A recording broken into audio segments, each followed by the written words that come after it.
Itinerari storico-archeologici nella Girgenti medievale. Qui, nel cuore della via Garibaldi, è la chiesa di Santa Caterina di Agrigento. Ecco, una mostra del tutto inedita che vede la scoperta di particolari tesori. Quali, dottoressa Costantino? Sì, le fornaci di Agrigento medievali ritrovate nel 1955 durante i lavori di rifacimento della strada che dal Carmine portava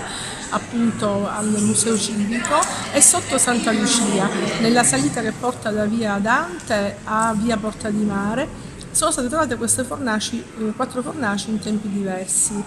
fornaci che Antonino Ragone ha datato all'XI-XII secolo, le prime 3, 14 la terza, la quarta, mentre invece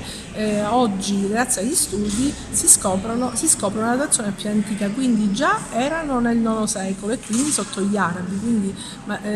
diciamo testimonianze arabe ve ne sono poche, quelle realmente ancora non arabo-normanne, fra queste le fornaci di Agrigento,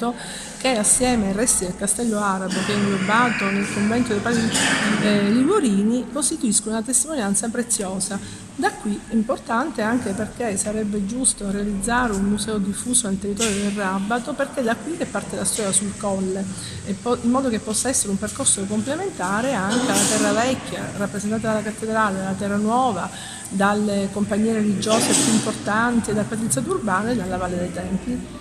Come mai proprio Santa Caterina ha la sede di questa mostra? Santa Caterina perché al momento, appunto, grazie alla disponibilità della Curia, Santa Caterina è una chiesa molto interessante, molto ricca, che nasce a ridosso delle mura chiaramontane, che è stata riaperta grazie a un finanziamento dei fondi europei, dove abbiamo realizzato un'interessante mostra delle opere del Rabbato, e quindi è giusto che questo sia il portale di partenza per itinerari del territorio. Ci saranno altri appuntamenti come queste, altre mostre? Sì, giovedì ci sarà il completamento del museo di Santo Spirito e poi venerdì mattina una mostra sui giardini storici di Agrigento e pomeriggio apriremo l'antiquarium a Sant'Elena dei Regi. La chiesa di Santa Caterina nel Rabbato accoglie un'altra mostra organizzata dalla sovrintendenza, questa volta con i reperti archeologici medievali che provengono dalle fornaci proprio che si trovavano vicino a Santa Caterina